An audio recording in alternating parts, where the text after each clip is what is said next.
Ricky, good morning. People watching, people listening, good morning.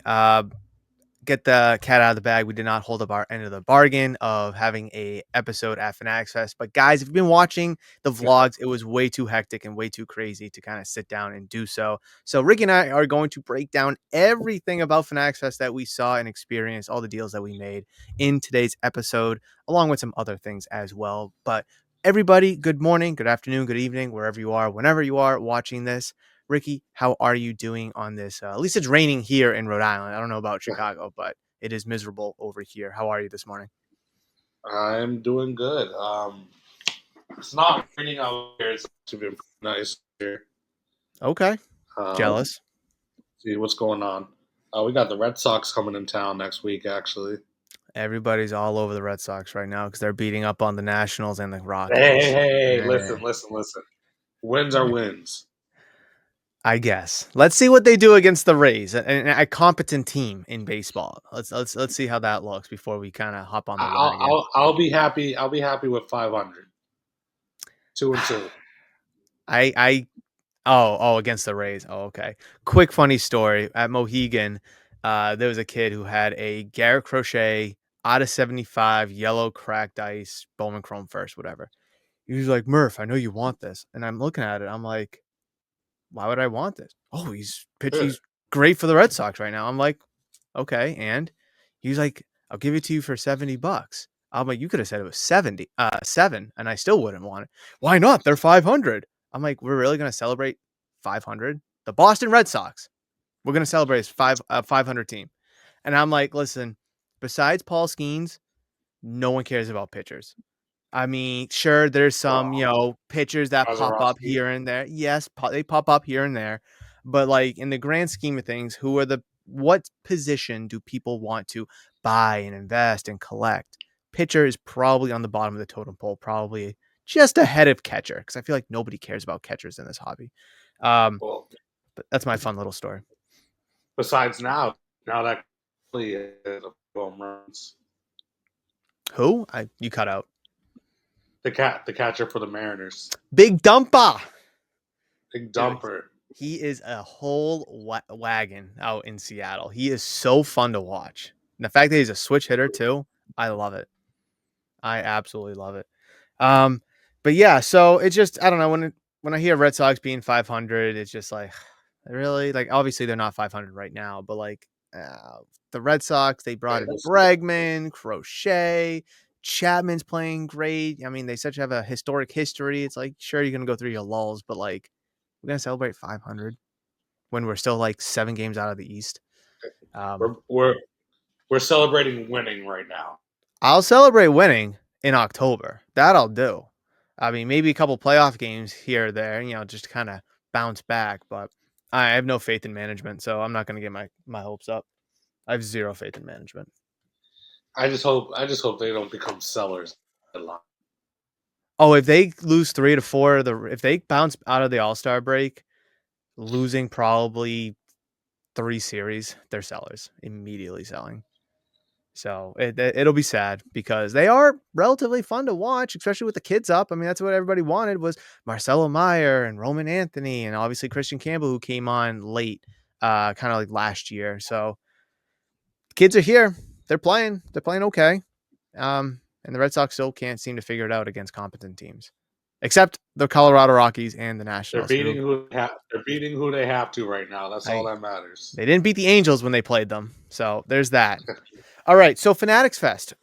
Ricky, where do we want to start with that? I think there's so much to digest here, and I just kind of want to touch upon real quick the length of the show from start to finish each day, the whole weekend. It was exhausting from just 7 in the morning on Friday all the way till 5 o'clock on Sunday.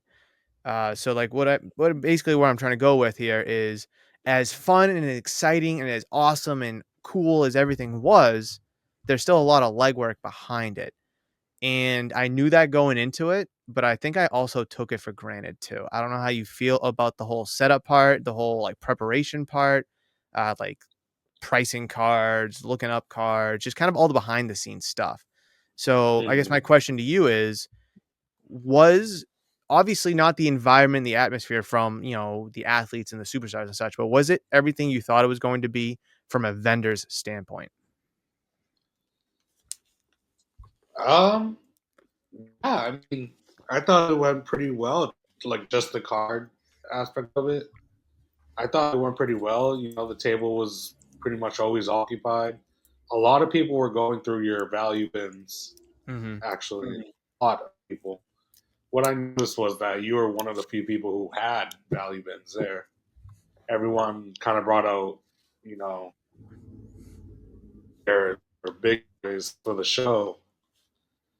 But at the end of the day, it shows at this collector's hobby that people want the value bins, even at an expensive show like that.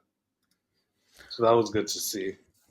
I'm glad you Um, mentioned that because I was like on the fence of bringing them because I didn't know how much space I was going to have, how much the cases were going to take up and all that. But just like lugging them there was such a hassle. And it's just like they're kind of delegated or relegated over to this corner of the booth. And just like no one's going to really see them or want them. But I was telling Donnie, I'm like, people are going through them. They're spending some time. They're spending some money. I'm giving out deals just to move this stuff, and it's just like it worked it out moved. because It because moves. collectors were there, flippers were there, whatnot sellers were there.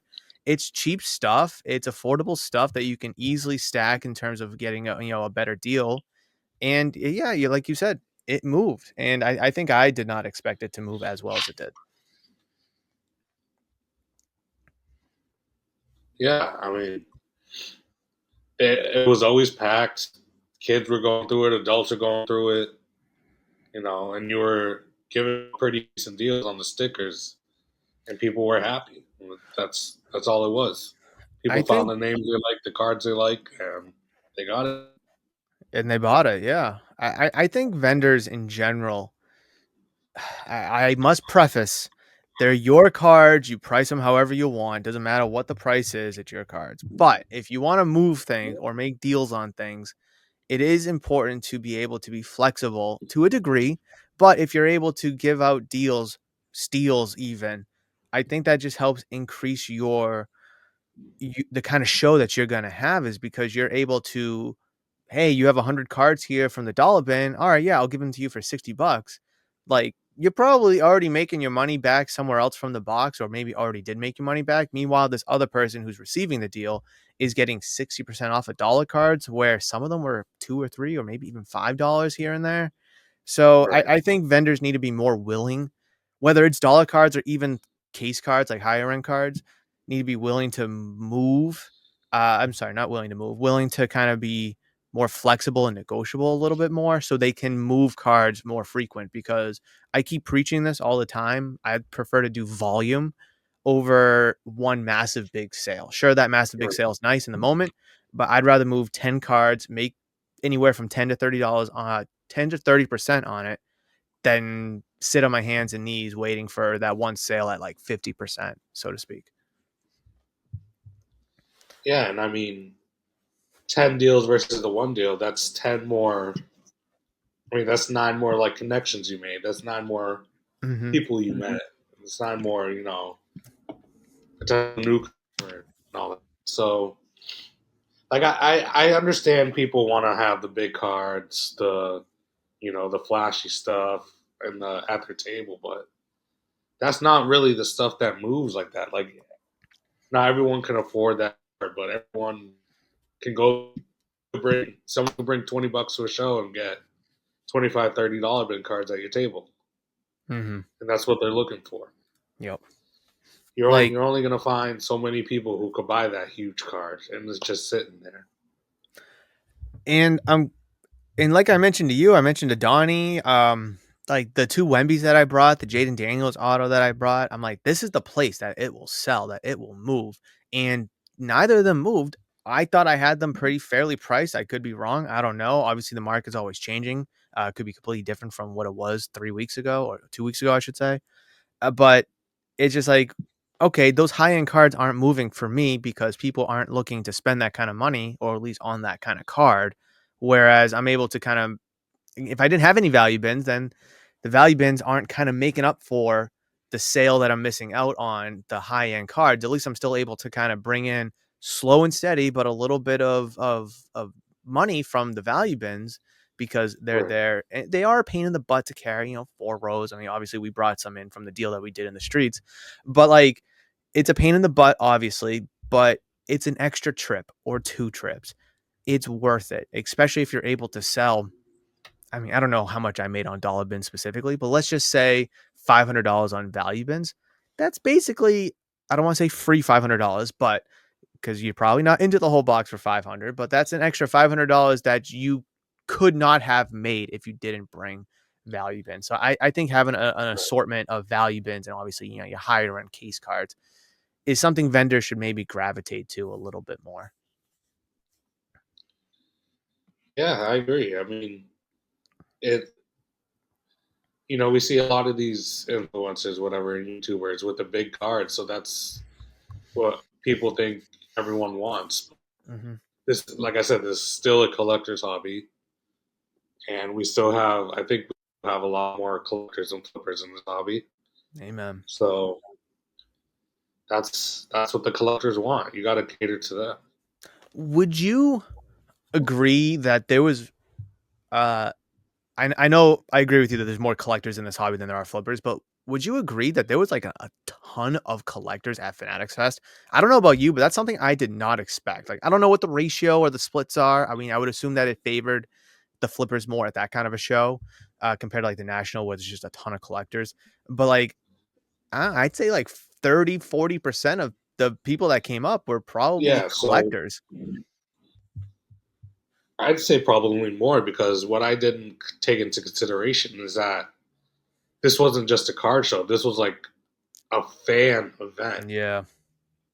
So Yep. like this wasn't an event for like flippers to make some money. This was an event where fans came to like see their favorite athletes or participate in whatever event. So there were a lot of fans there, a lot of collectors there, and it was good to see. It was nice. It was, and I keep telling people it's like this wasn't just a card show, though. If it just was a card show, the card show element of it was very nice, but there was Great. so much immersion, so much, so many activities, kind of like you just kind of hit on. But I think I kind of lowballed the whole collector aspect of it because, like, you and I both experienced this. Everyone's coming up with their phones, they're looking to get 70% off the card, or they're telling you what the last comp is, or can you do this? And it's just like, listen, our prices are our prices. We can be negotiable, we can be flexible, but we're not going to bend over backwards so you can go 3 tables down and go sell it for more than what you paid for it. So I'd probably say almost every other kid that came up was that because they probably watched these influencers on YouTube and such like that. But I do think that the presence of just pure collectors, whether it's from a young age with their dad or even older adults, well into the 30s, 40s, 50s, were present going through value boxes or just kind of picking out $5, $10 cards out of showcases. So it was definitely well-rounded in terms of the kind of populace of people that was there in terms of flippers, collectors. I like to collect this team or that player, so on and so on.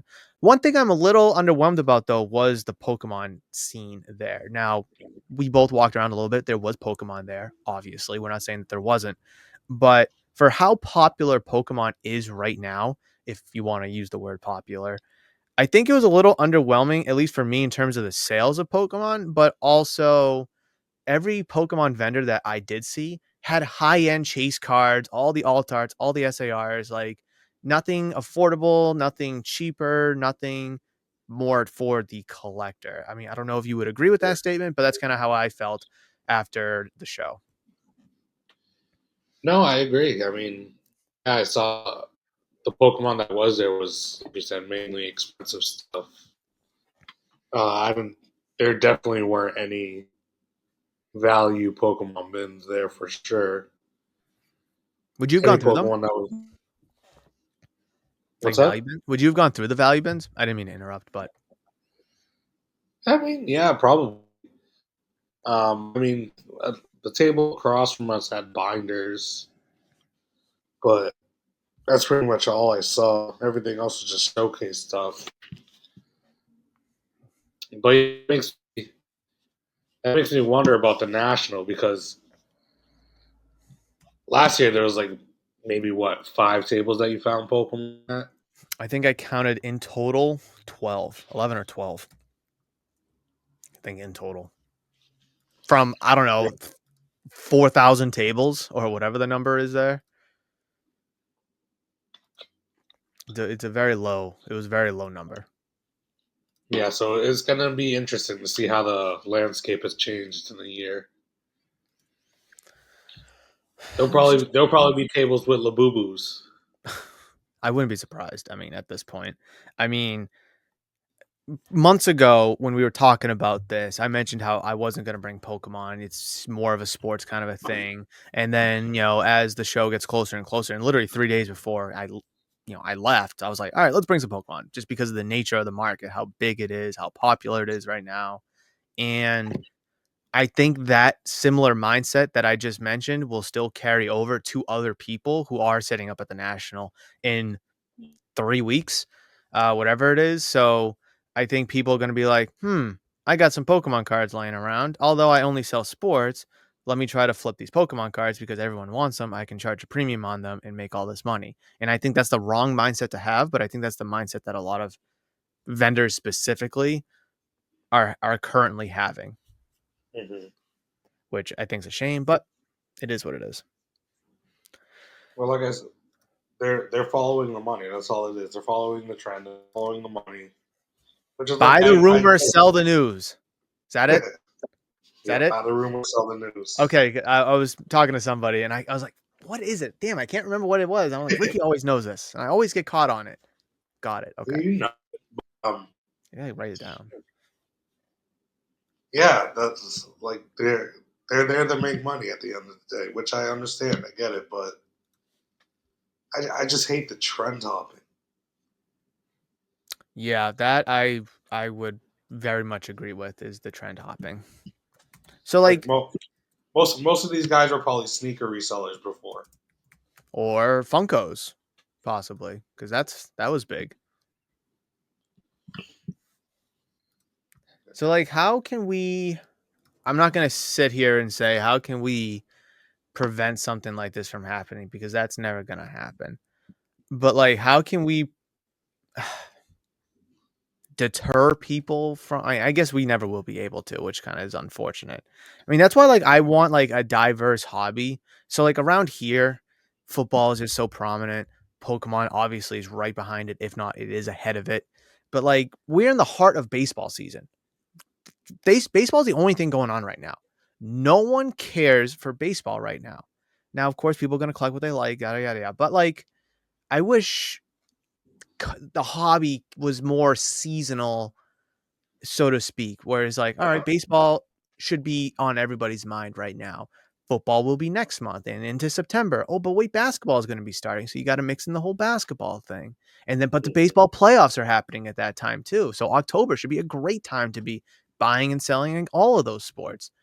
And then obviously, come the winter, baseball dies off, football ramps up because you get closer to the playoffs. But it's just, that's not the case. It's just who's hot right now. Last year it was Paul Skeens, so everybody and their mother was on Paul Skeens. And now this year it was Jaden Daniels. Going into this year, who knows who it's going to be? So it's just obviously in a more dramatic landscape. It was sneakers, it was Funkos, it was sports cards. It's now Pokemon cards, and that's just the trend that people are going to kind of ride. Well, I joked about Labubus. Do you know what those are? First of all, Yeah, they're like the little. I'm gonna call them like Beanie Babies. I know they're not, but it's like that similar yeah, they're concept. just like little I guess, figures that they clip on clothes. Whatever. Yeah, I have no still idea think what it's stupid, but I have no idea what they are, but no, I'm joking about that. But at the same time, there were a couple tables at Fanatics Fest with them. was it really? I did not see that. Yes, like what are Labubus doing at Fanatics Fest other than you trying to make some money off of trends? Well, that just blows my mind that that was there. Like, I mean, okay, so over under 1.5 tables of Labubus at the National. I'm gonna hit the over if that's like the hot thing right now. They, I guarantee you, some dealers will have some. And it's gonna I be funny guarantee. because it's gonna be like a dealer that mostly does sports or mostly does Pokemon. Oh, but let me dedicate 2 feet of my booth or one table in my booth to Labubus just because that's the new Right. trend right now. If Funkos or sneakers or video games, I mean, video games are still pretty popular, but if Funkos or sneakers was to just make a whole wave back into the market, you would see those there as well, just Mm-hmm. because that's the trend. But like leave that for the flea market. Leave that for your culture collision expos. When we're talking about the National or now Fanatics Fest, let's keep it in the scope of trading cards and memorabilia because that's basically what they're supposed to be, and that's what they've always really been, except these trendy seasonal waves, so to speak. Right. Um, Like that. That just shows who's there for the money and who's not. And I mean, people like you said, they're gonna hop on the wave. They're gonna buy and try to sell what's in, what's new, what's popular, what's moving. But like, is really again, if let's say Funkos just makes this dramatic resurgence, is the National really the place to be selling Funkos? Just in a vacuum, I would say no. Sure, there's a collectible element to it, but like it's not a trading card, and at the end of the day, it's really not memorabilia. Sneakers, Right. same thing. Sure, there's some player exclusives that are pretty cool. Yeah, you can get signed, game used shoes or cleats or whatever. That element's fine because you're not going to wear those. But like, there's no reason to be selling the latest Jordans or the latest Yeezys or whatever it may be at these shows. It's not that kind of show. So, Right. but people, with this Labubu thing, save that for clothing expos or sneaker con because with the whole fit and the drip and everything, you can kind of Right. that's kind of where it should be, not at a trading card event. And enough bitching about Labubus or market trends. Um, do you think the presentation? This is a two-part question. The presentation of the whole weekend for Fanatics Fest was exceptional. Could it have used improvement? That's the first question. Or could it have used improvement? That's the first question. And secondly, if it was exceptional, how can they grow or do better next year? Because they're going to try to outdo themselves, regardless what your answer Right. is. Well, I heard the second one was a lot better than the first one. That's what I heard Um, too. I thought the second one was amazing. I mean, we were lucky to be set up right next to the That was main awesome. stage. That Like was awesome. that was incredible. Yeah, Like we saw LeBron talking, Goodell, Adam Gronk, whatever. we saw First take, everything. first take right there. But Hobby Talk should have been on stage, but it is what it is. next time. But no, I thought it was amazing. Like everyone, all the celebrities, sport people, whatever, were right there. Yeah, I agree. Yeah, it was awesome. Like they were walking through the aisles, whatever. But I thought it was exceptional. I thought it was probably the best event that I've been to so far. High praise. I like it. And that I said before too. That's where we were set up as dealers. Yeah. Imagine going there as a fan. I so like I've been telling people since I've got back, I'm like, if you're just a fan of sports, of collecting cards, or fan of certain athletes, like this is something that you need to get to because there's so much there for you to kind of enjoy. You could care less about the card scene of it and you could still have a grand old time. Like $60 I think was for 1 day general admission ticket. If you're going to a card show, that's outrageous. But if you're going there for this, that, that exclusive to meet and greet that person, to watch this, plus maybe the card show too, it's just that's just a home run bargain in my opinion. Now, saying that, I do fear that the tickets might go up. Hopefully they don't.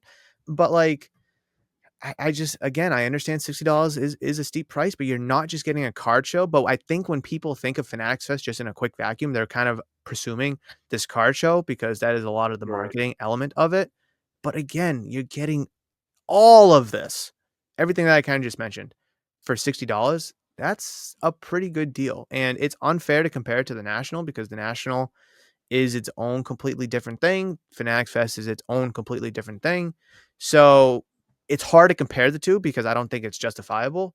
But like the value you get for the National, $30 a ticket if you buy it right then and there, is pretty good because you're getting, I don't know, 4 or 5 thousand tables. You could meet and greet, some of these, athletes, but like $60 for Fanatics Fest, I think was a really good deal. And I think they did a fantastic job. Yeah, I thought it was incredible. Yeah. Um, just bringing everything together. Like you're not going to see that at too many other events or places or whatever. Hmm. So let me ask you this. How could they do better? I mean, 'cause like I said in my question, they're going to try to outdo themselves. And, let's not sit here and give them a ton of ideas, but I mean, bigger show, bigger, more immersive activities. I mean, that's just kind of what comes to mind really quickly, but how logical is it? Who knows? It's not for us to figure out, but it's just, fun to talk about. Uh, Jeez. Tough question.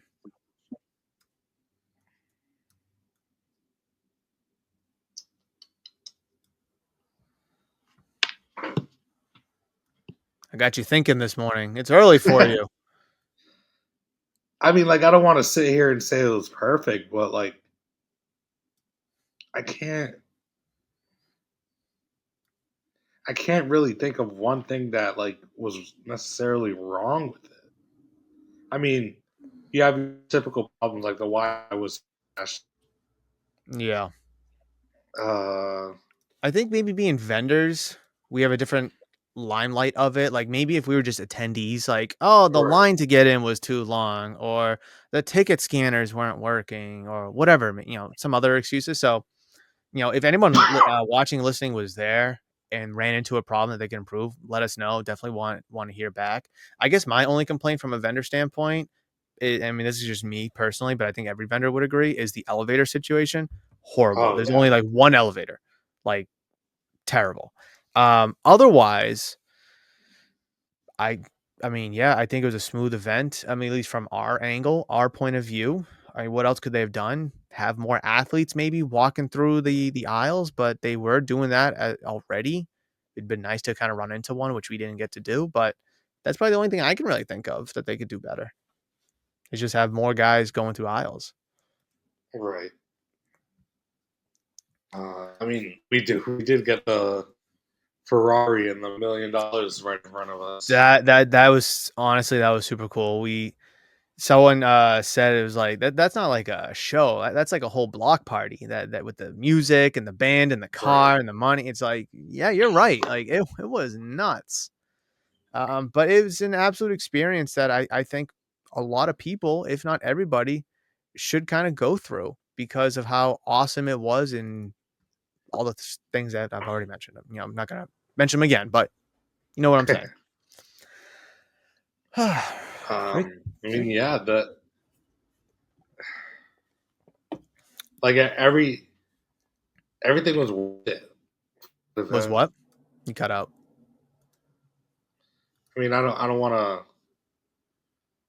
I don't know how it was for you because you had a little more cost than me, but like I thought everything, like for the flights, the Airbnb, whatever.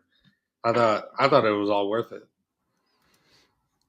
Do you think that maybe it could have been in a better location? Obviously, New York is convenient for me. Having family in Boston's convenient for you too. But like, Yeah. Could it be in Chicago? Could it be in Anaheim? Could it be in Dallas? Like, I mean, I know they kind of dabbled with this thing before, but like, if they're gonna keep it in New York, it's not the worst case in the world because it's just convenient for us. But like, New York City's not the best, kind of a turnoff for some people, whereas say Chicago, for instance, it's not in Chicago, the National, it sits in the town over technically. Right. So it's like, plus there's a nice shopping area. There's a bunch of hotels and restaurants in the area. It's like a nice little area, nicer, I should say, especially compared to Chicago. But um, I think that's something that I would like to see them maybe try is having it somewhere else, maybe East Coast and West Coast, each is once a year. That would be kind of cool to kind of see, but um, just thoughts Uh, at this point. I think their ability to have so many famous, athletes and actors and celebrities and all that has to do with it being in New York, Mm-hmm. just for being in New York. I don't think you'd get the same turnout in like Dallas or even Chicago, That's a good just point. because New York is New York. I feel like the only cities where something like that would work as well would be New York or LA. Maybe they'll make that happen. Maybe they'll make that happen. Who knows? I Take mean, I'm over I'm already going to. cards. I'm going. Well, you're going too, right? Or did you book your? I don't know. To the West Coast show. Did you book that already? Or I booked my hotel, get my flights. all right, Ricky. Ricky West Coast. I like it. Anything else about Fanatics Fest that we can kind of talk about? Oh, I want to mention this. I mentioned this in the vlogs. I don't know if I mentioned the pickups. I think I mentioned it there too. That people looking to sell cards were so greedy. Now, let me kind of, ramble on about that because the industry standard, whether we like it or not, is seemingly 70%. You have cards, $100. I'm going to offer you 70%. That's $70. That's pretty much the standard. Whether we like it or not, I think we can all kind of agree on that. Obviously, there's times where people will pay more and there's times where people will pay less. Me personally, I always say, depending on what it is, I could pay anywhere from 85% all the way down to 40, 50%. It just depends on what it is. Um, but there was times kids would come up, kids specifically, it seemed like. Now, of course, there was some adults too. When I say kids, I mean like teenagers, like young teenagers, stuff like that. $100 card, yeah, sure, 70%. Oh, I got offered 90. Then go take 90. I don't know why you're here. Why didn't you take 90? Right. I'd bump it up to 75%. Oh, I got offered 90. So why didn't you take the 90 again? And then it's just, there was one kid that came out, was like, oh, I got offered 95% for like, I don't know, cards that were valued like 1,300 or 1,400 or whatever. I don't know what 95% is, but he was like, oh, I got offered 95%. I'm like, why are you here? That's like $100 less than what we have here, what the market value is. Why didn't you take that? You're going to get less on eBay. Like, do you expect people to pay you 100% for your cards? Like, Right. it's unbelievable the amount of times I saw that. And it's just like, these kids are turning down 95%. That's just such greed. Like, if anybody was to come up to if I was to go up to anybody and they would offer me 95%, I'm taking it in a Right on the heartbeat. spot. Gone. Right. Like, Take it all. no counter offer, no considerations, no thinking about it. See you later. Again, you sell it on eBay, you're walking away with 86%. So, I mean, 95% is a pretty good deal if you ask me. I don't know. I think the problem is, this is what I think the problem is, but I don't know how true it is these kids will watch YouTube videos of influencers making these high-end deals, making these big deals, getting good value for it. And I'm not going to call it anybody because I don't watch it anymore. I used to, but I don't do it anymore. So maybe it's not true. But I think these kids get a false idea of how actually negotiations work, or they get a false idea of how just dealing works, or when a good deal comes around, like, oh, let me see if I can go get more. Like, if you got lowballed at 70%, sure, say no and move on and try to get more. Nothing wrong with that. Doesn't hurt my feelings, won't hurt yours. But the fact that you're turning down 95%, like who's paying 100%? Crazy. I don't know a single vendor that pays 100% unless it's to like a 5-year-old kid trying to sell a couple cards. Oh, I got $5 here. Sure, here's $5, bud. Yeah, not including that. But like, what vendor is paying 100%? I couldn't wrap my head around it. I really couldn't. And I hope that changes. I hope they were able to go back to that table and get their 95%. I hope we don't see this at, say, the National, because if we go to buy cards, I feel like vendors now might be like, oh, well, the best I'm going to do is 95% because that's, Right. what we. I just hope it doesn't have a bad trickle down effect on so many different aspects of the hobby. Plus, these kids are the Well, future too.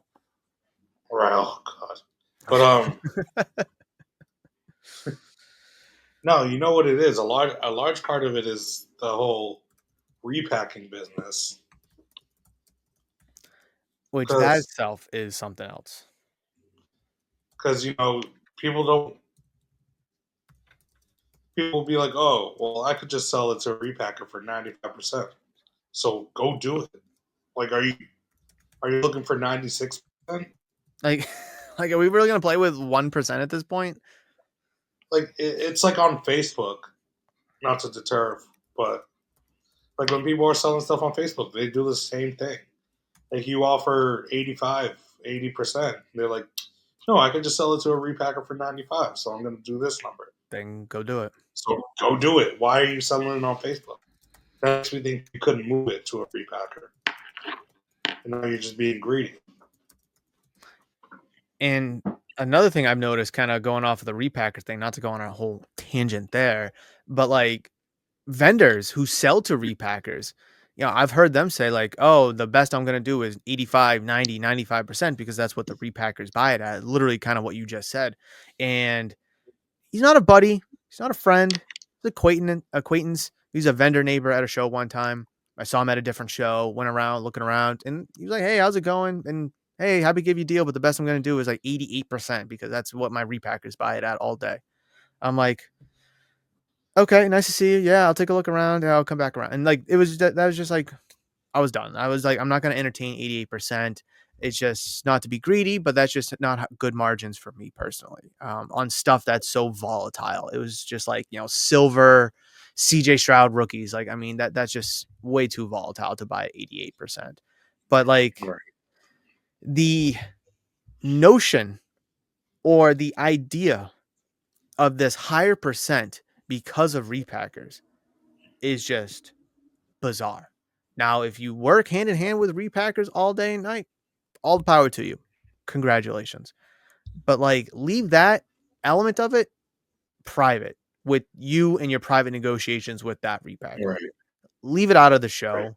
Come in with a fresh, different ideology, philosophy when you get to a show, because a show and a private deal with a repacker or a whatnot streamer, or whoever it may be, um, should be two completely different things. But a lot of people are kind of making them one, and it's annoying. Terribly, terribly annoying. All the good that we talked about, and it's like, oh yeah, repackers, 95%. It's just like, I oh man. know. All right. Well, that all ties into the greed part of this hobby. Yeah. Yeah. Like And I how like if go ahead. one kid I dealt with, he he had a Mewtwo V Star, Mm-hmm. Crowns in it. I think it was at the time. It was just a raw single. I think at the time it was going for like 105 bucks. Um, it was pretty clean, so I offered him $90. And what was the 90%, market? Oh, 100. Okay. Yeah. $100. Like it was clean. I bought it. I would have graded it if I had it. Yep. He's like, no, the table over there is offering me 95%. Like, bro, you're What are we here doing? now. What are we doing then? $5. It's $5. Like Like, I would have given him the extra $5, but that just annoyed me. So I turned him down. I'm like, go over there. like, Go get it. Go get like, that extra $5. are you expecting people to pay more than market? Is like 95% now or 90% like a low ball now? Like Right. is 70% is 90% the new 70%? I just like not that 70% the low ball, like, to some people that may not know or whatever, and it may come across it, but again, that just seems like the industry standard. It's just like 95%. That's a huge win. Like, I mean, even on PayPal is going to take 4%. If you were to make a 100% deal on PayPal, you're going to walk away with 96. And then you have to file the taxes on top of it. That's a whole nother conversation. Cash on demand, on the spot, take it or leave it. And they leave it. It's unbelievable. It's unbelievable. Um, all right. I think I need a break from talking about a card show for a second because I just go on too many different rants because I feel like if we talk about the national next, it's just going to kind of carry over. So let's pivot to the grading recap really quickly because not only do we have the report for June, Ricky, we have the report for the first half of 2025, which is obviously January to June. For those that may not know, some really interesting numbers there that we'll take a look at. Let me pull up the screen here Let's really see it. quickly. This is going to be good. So again, this is just for June. We'll get into the other numbers in a second. PSA, of course, over a million per usual. Down though 13% from last month. CGC down from last month, but up year over year. CGC seems to have really established themselves as the third company. They're plus plus from last year and last month. And then Beckett seems like it's kind of on an increase over the last month, which I think last month when we did this, they also had an increase as well. So seems like the top guys are down, bottom guys are up. Any other thoughts you'd like to mention about this? The fact that PSA is minus 13 month over month and is still at 1.4 million is insane. It's it's it's funny. A friend of mine texted me, messaged me, I should say, the yesterday. He was like, "Dude, I'm so sick of PSA. I'm so done." I'm like, "Here we go. But what bad grades did you get?" He's like, "I got straight nines on all four of these cards. They were all minty, all perfect, all clean. You know, these all two of them should have been at least tens." I'm like, "Let me see them." Shows me the pictures. They're all nines, and I'm like, "Well." That's why I don't care for PSA because whether it comes back a nine from any of these companies doesn't matter because all nines to me are the same. But like that's why I could care less about the whole resale value of the whole of PSA because especially Well, submitting the card because you're taking a huge chance. all right. This is what I'll say on PSA's behalf. Uh oh. Not not PSA not not liaison. not saying I'm a fanboy or anything like that, but it's so funny because people have always said they want PSA to grade harder. It's easy to get a 10. This and the other thing. Yeah. Now that they've been grading harder People are and giving complaining. out more nines, people are complaining. Yep. It we've said So that which one do you want? Do you we've want been the doing easy this. 10? Do you want the easy 10 or do you want them to actually go hard when grading your card? It depends on who you are. Ricky, I've been saying this for the almost 2 years that we've been doing this. This hobby is inconsistent. I'm sorry, consistently inconsistent. Like you said, people have complained. Well, like me specifically, complained that they're too easy. They give out too many tens. You're destroying the market. Nines have no value. Tens are, have stupid value. Okay. PSA readjusted their grading scale for those that might be living under a rock. Super easy. Honestly, probably like 70, 30, 10 on the front's fine. Now they've cut it down to what, 55, 45, I think it was. 55 Uh, 45. and now people are complaining that, oh, PSA is too hard. I'm getting nines. I'm not getting the whole resale value. Pause. That's it right there. A lot of these people who are complaining about the nines are grading originally for the increased resale value. That's why I've sat in this chair, Ricky, for however long and said, I don't care about the resale value. Grading shouldn't be a means to increase the resale value, although that's what it's become. Grading originally started as a means to protect the card and to authenticate the card, and then to kind of establish the card from a nicer copy compared to a lesser copy. If they're both ungraded, you can kind of bicker back and forth between, oh, I think it's this, I think it's that, a 4, a 6, a 7, a 2, whatever. Grading, hey, I have an 8. There's nothing you can say about that. This is a 3. There's nothing we can say about that. Um, for your vintage cards, that's again what it all started Right. for. Now we're grading cards that are produced to an oblivion. There are rookie cards of top quarterbacks, of top players, or whatever sport, and it's watered down to the point where a 10 is almost virtually nothing. And I think with more and more 9s going to be hitting the market, those 10s will probably shoot up. But I think 9s could possibly recover to the point where maybe 9s might be, again, depending on what the card is, 9s might be more valuable than ungraded. Maybe, hopefully. But like people complaining about PSA grading too hard is just music to my ears, Ricky. I love it. I love it. Okay. Sorry, not to, because you're a PSA liaison. Hey. I saw you crack those CGCs. The Huh? birds. The I did. CGC birds. I Where they did. Two. you gonna They were CC nines. I felt like they'd just be better in my binder, taking up that space instead of the space in my case. mm-hmm. I still have my 9.5 and my 10s. That's good. Just keep those ones. Or the raw ones, I should say. Nice old binder Yeah, and they're cards. But see, they're like, they're they're pretty down right now. From well, all right, I got them at like 25, 30, and they're at like $20 right now. So like and they're and they're that gonna be set's 4 months old at this point, whatever it may be, and it's only down $5. That's not that bad. yeah. So I'll let it sit in my binder for a while until that card is the next pump and dump. Just like the drowsy. Except you wouldn't have to Yeah, buy it because you already have the bird. So the exactly. Articuno. So you don't have to go out and buy it like you did with the So drowsy. I won't get burned this time. No, you will not. That is good to hear. I guess one last takeaway from this June grading report is I'm just gonna kind of mention CGC up 140%, ridiculous number from last year. I feel like every report we're looking at, CGC is just up tremendously compared to last year, and that just obviously shows their growth. Every month is going to be completely different than the next, so obviously there's going to be fluctuation there. Although they're down 25% from May, they're still up 140% from June of 2024. Mm. So imagine if they were up in June and that number, the 140, would only have gone up even more. Beckett, it's good to still see Beckett kind of clawing around. I mean, they're up again. I don't know what they're doing differently, if anything at all, but they're starting to recoup a little bit. Maybe, here's a hypothetical, Ricky.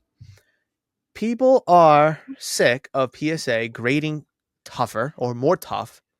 They're like, if I'm just going to get graded harshly, might as well just go to Beckett and pay cheaper and just have subgrades on the cards, because a 9.5 from Beckett is almost a 10, or condition wise it's a 10. Market wise it should be a 10 in my opinion, because they are tougher. But I get the cards back quicker, sometimes cheaper, absolutely, unless you have the membership. Mm. And it's still a reputable company. It's still Beckett. People still know the name. So maybe that's kind of what's going on there with Beckett's resurgence. Because I feel like we've been seeing them kind of increase. Could be lying. Actually, Oh, I 3% I from the month before. like Okay, no, that's down. Okay, so the last couple months they've been up. Last couple months they've been up. But like, I mean, here's in January, up 69%, down 17, up 30, down 17, up 3, up 7.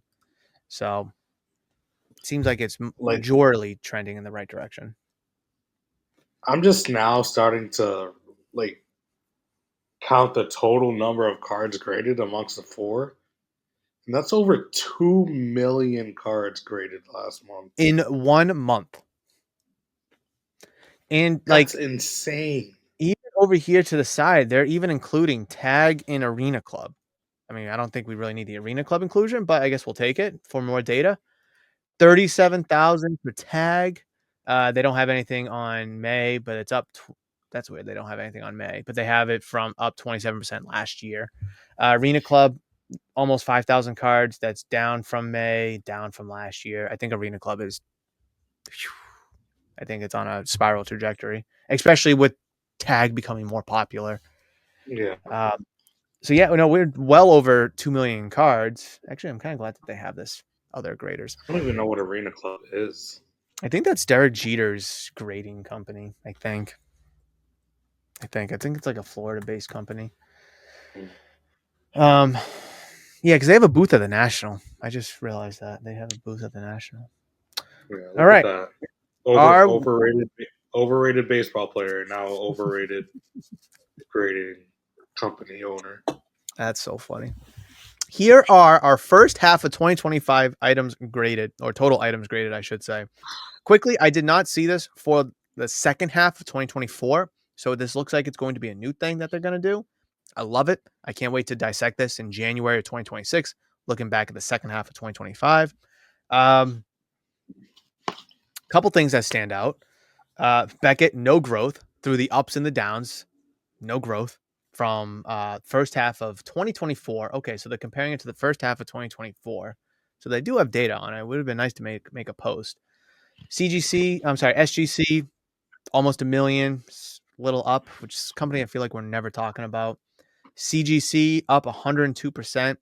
That's awesome. And then Wow. PSA almost 9 million, which is up from the first half of 2024, up 18%. So up just about 20%. Uh, 9 million cards in 6 months for PSA. That is absurd. That's great. But like, I think that just That's insane. I think the market reflects though on this because first of all, how many of these cards are coming back nines? I don't know what that number is, but it's a high number. And that's why the nine market's so watered down. Now you take the remaining, whatever cards weren't graded a nine, a 10, that's still a lot of cards. It's still millions of cards. And that's why I think PSA's value, again, with the exception of your one of ones or your high end case hits and yada, yada, yada. That's why you're starting to see certain cards just get watered down. Like a CJ Stroud Prism base in a PSA 10 is probably like $60 at the very least. And a lot of these people are paying 20 to 30 to get the card graded, not before shipping and all that.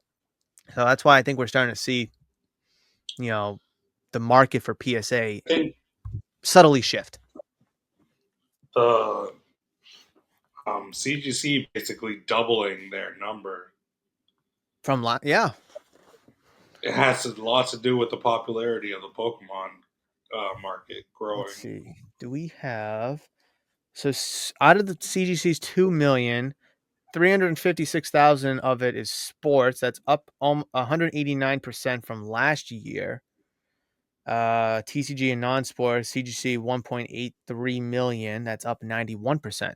They're seeing more growth in their sports than they are in their Pokemon. So though the Pokemon is taking up more of their total items graded, they're up almost 200% in just sports alone. I And that's hate all sports. uh I Why? I I hate sports and CGC. I don't know why. Okay, can we at least admit together that a CGC sports card is better than an SGC Pokemon card? Can we at least just agree to that? Yes. Okay, there we go. That's Yes. all I want to hear. So, speaking of SGC and Pokemon, 48,000. Again, this is TCG and non-sports, so everything Pokemon, Magic, Yu-Gi-Oh, One Piece, it's all combined. Chances are it's mostly probably Pokemon. But just to highlight, 48,000, that's down 53% from last year. People are getting away. Let's see if I can zoom in a little bit more. People are getting away from SGC and Pokemon. Their sports though, it's up 10%. Their sports is doing fine. But Beckett's down in terms of sports. Beckett's up though in non-sports. Yeah. And then just to kind of highlight the other graders, Arena Club's down 2%. Tag is up 59%. Wait, so what's the deal with the CGC and sports? Why don't we like it? I just don't like it. Like it looks weird. It just makes it It makes it look more cheap.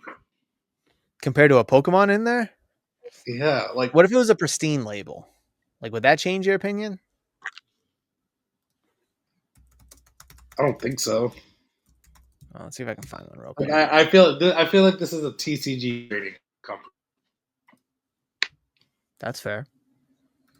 Okay, hold on. Let's see if I can. Can I bring this over Like here? I don't know if you'll yeah, see this. Oh, here we go. people like SGC in the tuxedos for their sports cards. I I just think feel that like looks pretty this good. Oh, something about it, man. It just doesn't look right. interesting. I mean, hold on. Open image in new tab. This is from CGC's website, funny enough. Oh, can I not zoom in? I can't zoom in. But I don't know. It probably depends on the card for me. Like if you get like a superfractor, like I have the Riley Leonard superfractor. That's a regular CGC 10. If that was a pristine 10, that gold and gold, that just would have really just been super sharp, I think. Mm-hmm. And I think it just depends on the card. Like I understand your point. I can kind of see it. But like he has a little gold and yellow action in the card. I know it's super small, but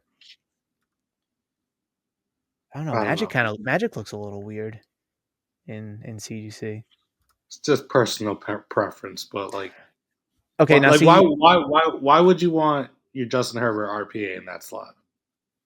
maybe it's affordable for people compared to PSA. I mean, I guess, but I feel like if Ah, here we you go. have a Justin Look at Herbert, that. That's beautiful.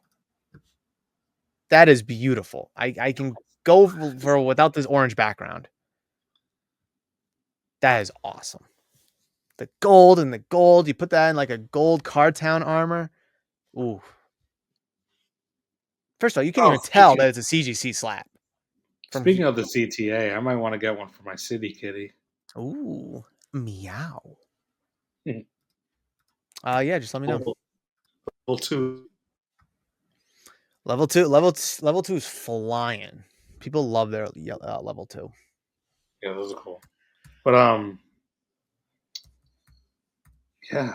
Well, I mean, This time next good, year, we might be talking about good CGC for being CGC bigger. that they're good for CGC that their sports are going up, but I will not be submitting any sports into CGC. That's okay.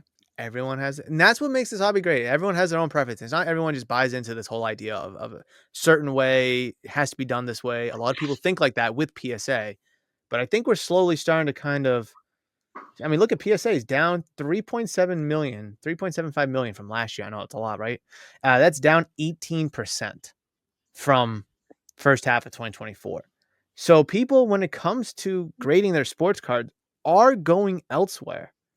Now, of course, people might just be coming straight out of the hobby as well as a consideration, but down 18%, almost 20%, losing 3.75 million cards from the first half of 2024. Those cards are going elsewhere, whether it's CGC or Beckett. I'm sorry, CGC or SGC.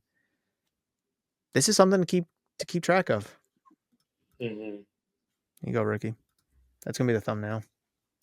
There we I go. will not be watching. It's okay.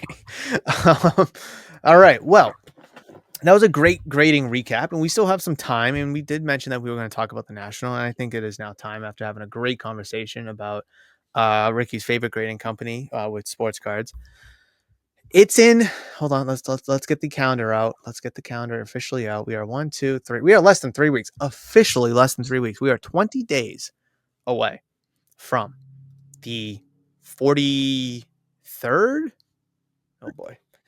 National. I want to say 43rd, but don't quote me on that. Sports Collectors Show. Come on, tell me I got it. Tell me I got it. Tell me I got it. 45th, not even close. 45th National Show. And I don't know how I feel about it. I feel like I'm not as excited this year. Now, I was before, but I think with Mohegan and Fanatics Fest, I really got drained. Now we're still 3 weeks away. So, like, there's going to be time for, when I go to bed the night before I have to catch my flight, getting on the flight. The excitement is all going to come back and the nerves are going to be there and all that good stuff. But like right now, I'm still just trying to process Fanatics Fest. The shop's Right. expanding right now, so I'm trying to process that. I got to price out cards. Like there's still a lot on my mind, but I think between now and then the next time we record, which will be right before the national, um, I think it's going to be a completely different Murph when it comes to talking about the national. But Ricky, why are you excited for the national? What are you looking for in terms of buying? Are you going to try to sell? Any game plan kind of going in? Um, First and foremost, I'm excited for that because it's my backyard. I don't have to travel for it. That's so nice. No,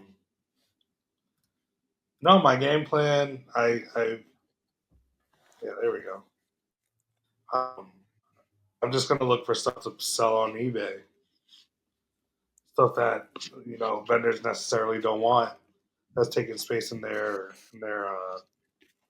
table. That'll be easier for me to sell on eBay. So hopefully they're willing to sell a smaller percentage just because it's taking up space, and it'll be easy to sell on eBay for them to sell at their table. Now we Costs talk. $30 now. So it's 25 if you buy your ticket in advance before July 1st. Was it After 20? Oh, here it is right here. Starting July 1st, 2025. Yeah, it will increase to 30. No, it was 25. Oh, let me zoom in. Yeah. It was 25 last Oh, year. okay. Yeah, I think that was the only one that had like a cheaper price. But crap, what was I gonna say? So last time we talked about, cause I remember this because I clipped that into its own video, was buying collections. How I kind of talked about like my mindset and such buying collections. Is that kind of what you're gonna be kind of going for? Maybe buying shoe boxes or full binders, stuff like that. Like, is that the angle you're looking for? Like the more lower, No, cheaper end stuff? what I learned sells on eBay is it's more about the name than the card. When you're at a card show surrounded by flippers, whenever they want, you know, a Patrick Mahomes RPA or a Wemby rookie autograph, but Serena Club. on Oh, eBay, people are happy with a $30 fifth year Patrick Mahomes PSA 10. Like that's what they're looking. It's eBay. You're selling to collectors most, and they necessarily don't really care about the card. They care about the person on the card. If that makes sense. that no, I agree with that because here at the shop, besides the people that go through the value bins, it's definitely people looking for the hottest flavor of the month, whatever it is. But like I got, I don't know, maybe 200 or so cards on eBay, maybe a little bit more, and a Nico Horner RPA, a Aiden Hutchinson out of 75, like veteran card. It's just like random things like that are selling, but they're going to a Cubs fan. It's going towards a Michigan or a Detroit fan. So it's like you're right. Collectors will go on eBay. They will buy these cards, and sometimes they'll haggle with you. Sometimes they won't. Sometimes they'll just buy it for whatever your asking price is. And Hmm. yeah, that's the place to kind of sell not oddball stuff, but yes, it can be also oddball stuff. But it's a place to kind of sell stuff that's not mainstream or stuff that's not in the limelight, like a fifth year Justin Herbert autograph, whatever it may be. Like if I throw that in the showcase, nobody's gonna want it. Why? Because it's not a rookie, Murph. Come on.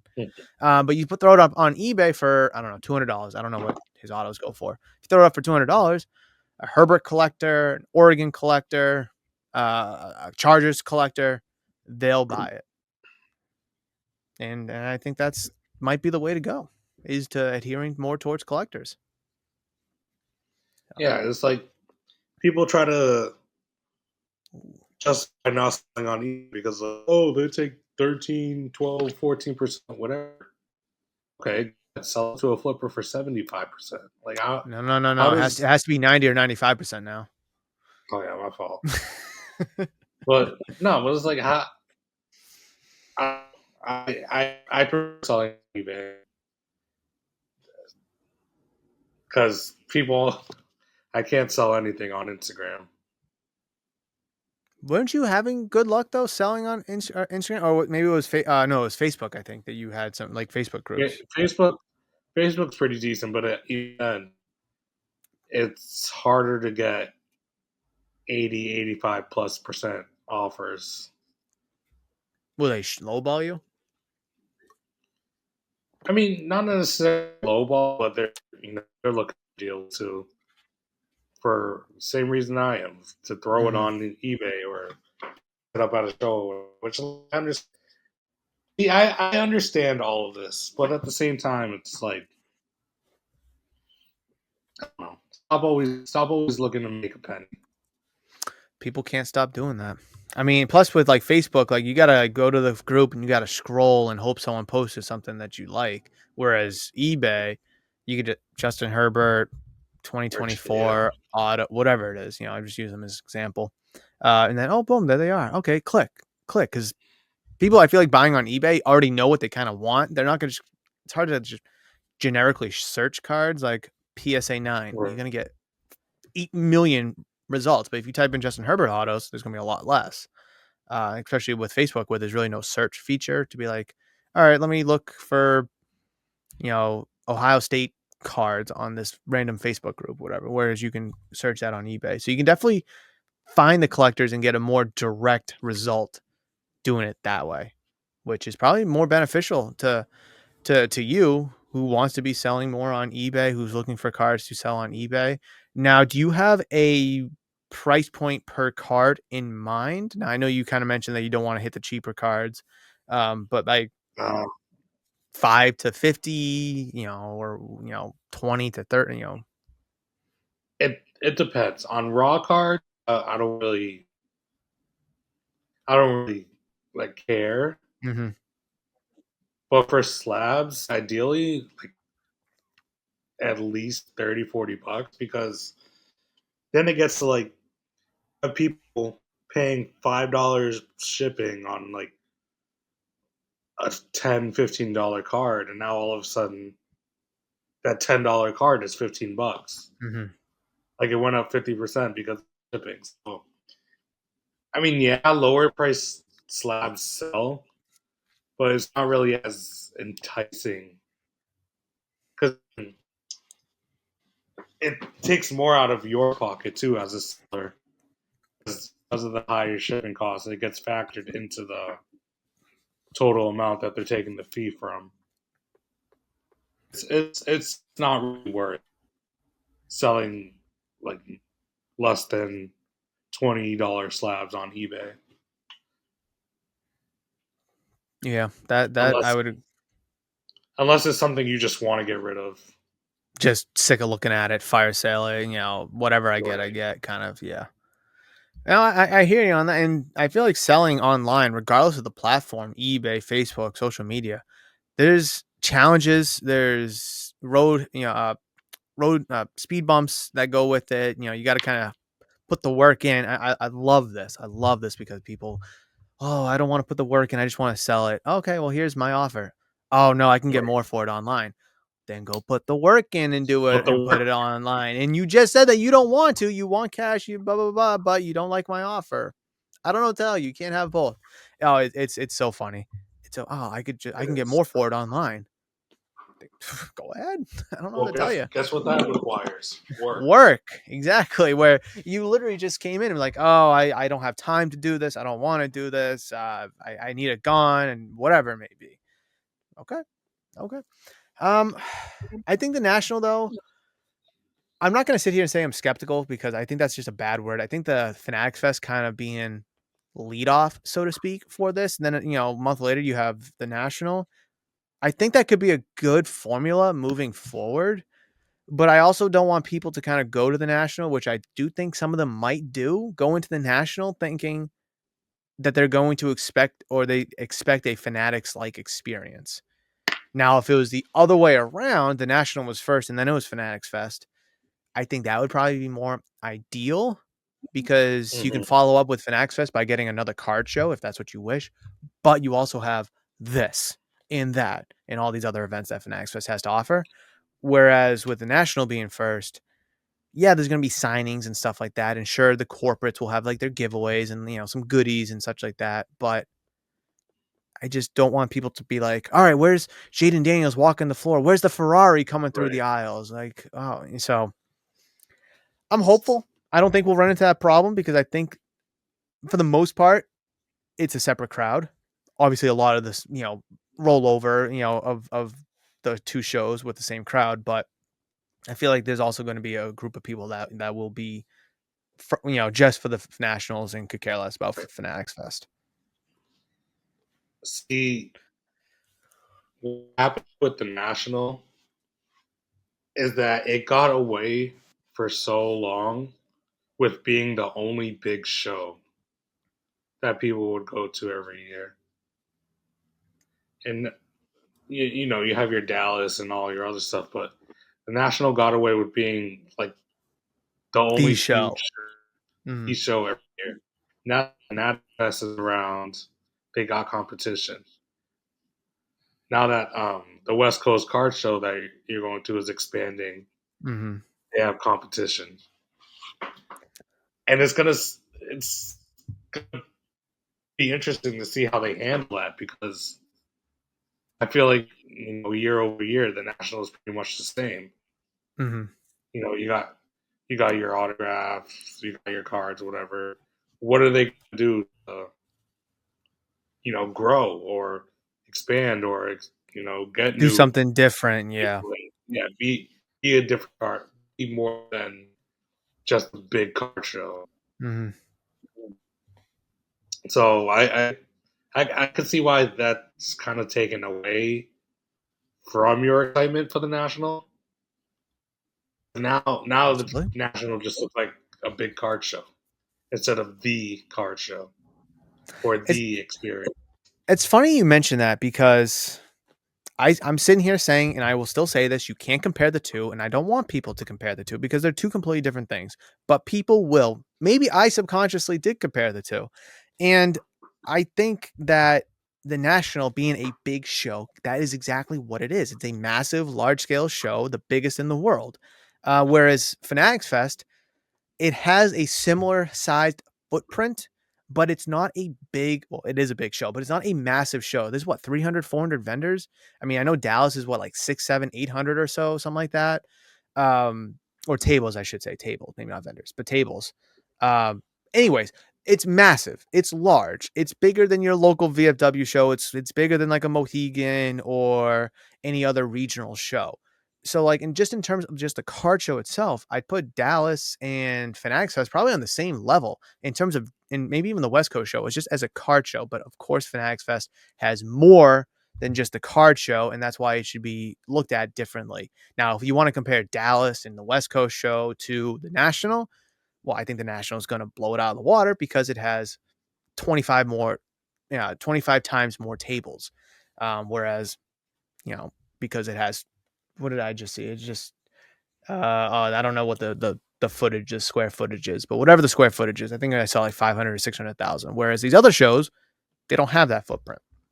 But I think you're right. Maybe I am kind of, thinking or not as excited for the National because it's just a show at this point, and it's not the show, kind of like what you mentioned. That's a good way to put it.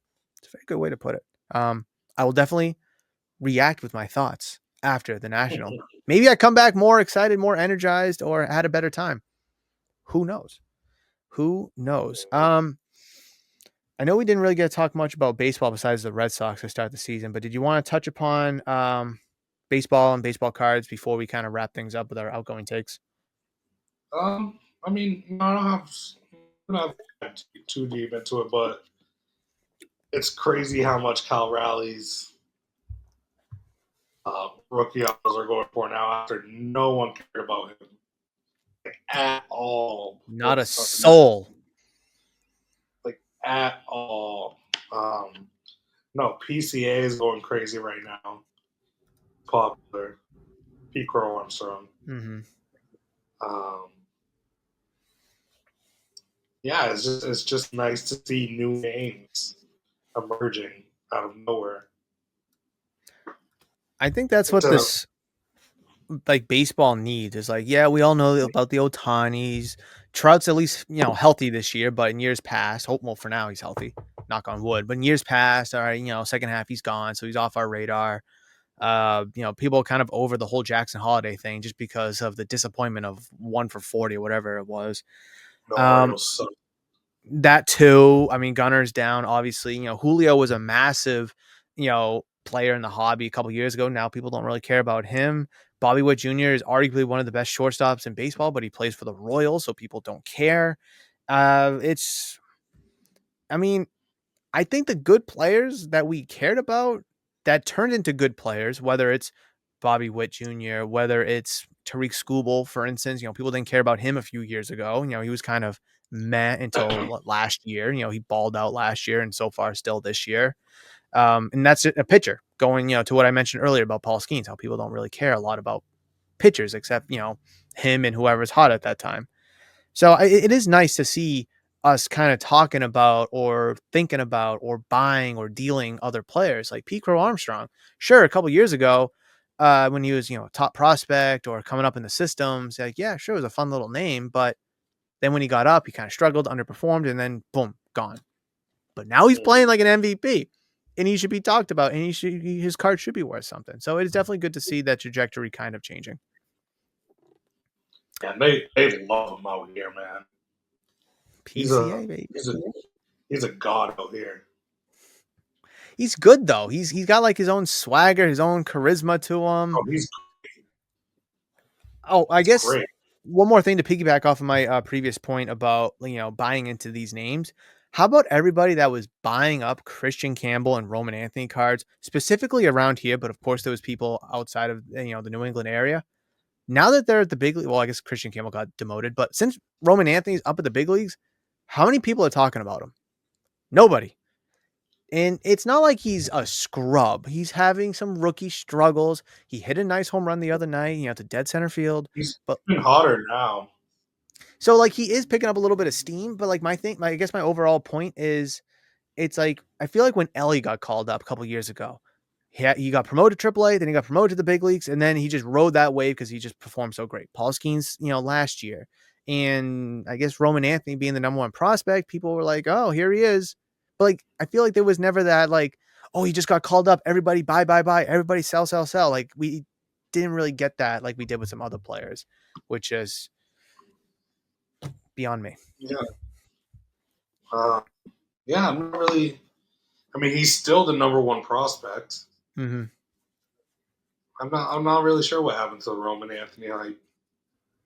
Like, do people just is he just getting like a fatigue rollover from the whole Jackson Holiday thing where people were buy, buy, buy, sell, sell, sell when he got called up the first time and then they got burnt? Like, are they just being cautious to make sure like, hey, let's see if he sticks, let's see if he can actually hit the ball, and stuff like that. Mm-hmm. um Maybe collectors or buyer seller traders are getting smarter. Maybe that's a thing. So definitely something to keep an eye on as we see more top prospects get called up, get promoted, and start playing at the big league level. Something to keep note on. Ricky, it is time for our outgoing takes. We have a couple minutes left. What is your outgoing take? And while you say yours, I'll think of mine. We're still buying the future home derby champion, I'm hoping he wins it. James Wood. He will. He is going to win it. Yeah. He's going to be. There's 6 names so far. I want Pete Alonso Uh, in it. He's not in it, but I want him to participate. I I'm want him sure to win though. again. We got 2 more spots. I I need the think polar it's bear. Junior Caminero, Cal Ooh. Raleigh, Acuna, Wood. I would love to see Pete Crow Oh, Armstrong in it. nah, I He don't want to would. ruin his swing, He's got the swing but for it though. don't ruin his swing. But yeah, we're still buying James Wood, and I think Would. to be prepared for these card shows because I think burnout is a real thing. like we can't underestimate how big these shows are and how stressful it is and how how tiring it is, and it does Mhm. take a toll on you. So I think we just got to be ready for that. The national, is a huge show. Just coming off Fanatics Fest, like you said, it is still on that, still kind of winding down from it, still processing cards Mhm. from that, whatever you're doing. And then, when you're done with that, you got the national, and then You 2 weeks gotta after the yep. national, you have the West Coast card show. So it is a lot. These big shows do take a toll, but they're fun. They're worth it if you do it right, That's what we and sign up for. just got to be prepared. Yeah. I guess I'll kind of piggyback off of that with my outgoing take, saying kind of highlighting preparation for people, vendors specifically. Be prepared, price points, know where your bottom dollar is. If a good deal comes around, let it go. For buyers, if you get a good offer on cards you're looking to sell, take the offer, make fair offers. If you're trying to buy cards, just know the market, know who you're working with, be courteous with the person on the other side of the table, regardless where you're standing. And yeah, it's a toll. It's a lot of work. I kind of, mumbled it a little bit. I don't know if it was heard, but this is what we sign up for. This is, what we like to do. This is what we enjoy doing, but there is a toll element to it. So you need a lot of preparation in a bunch of different ways. Obviously, if you're traveling, you need to get rest, you got to eat. Early mornings stack up very easily. Long days walking around, your legs are going to get sore, your back's going to get sore. So like there is a huge element of that goes into it that kind of gets overlooked. I remember the first day after Fanatics Fest, like my left shin was hurting. I'm like, oh my God, like shin splints are kicking in. And Mm-hmm. my brother's like, oh, it's because we're standing on concrete and walking on concrete all day. I'm like, I didn't even think of that. So it's just, stupid little things like that. But no, preparation's huge. Know the market, kind of have a game plan going into things, these bigger shows, because they can be overwhelming. No matter how many times you've set up at a show, no matter how many times you've been to a show, it can be overwhelming when you first walk into a very massive, large scale show. So definitely take the lead up time seriously. So I'm very excited that we had this talk, kind of breaking down Fanatics Fest, kind of gearing up a little bit towards the national. We'll be able to kind of reconvene in 2 weeks on the 24th, 6 days before the national, and we can really just kind of hammer out a bunch of national topic points. Maybe talk about players that we're going to be looking to buy, or Pokemon that we're looking to buy, names that we could see floating around, and such like that. But this episode was extremely, extremely fun. Yes, it was. Okay. I just want to make sure that I didn't. I thought I clicked something that I wasn't supposed to. But ladies and gentlemen, thank you guys so much for clicking, watching, and of course listening. We definitely appreciate it. Please smash the thumbs up button, comment down below, subscribe to the channel if you're new or haven't considered subscribing. Excuse me. Check out the channel membership program. If you enjoyed this episode, I've queued up an excellent video that's going to cover Ricky's face, and hopefully you guys click on that. Thank you guys so much, and I'll see you in the next one. Peace out, guys.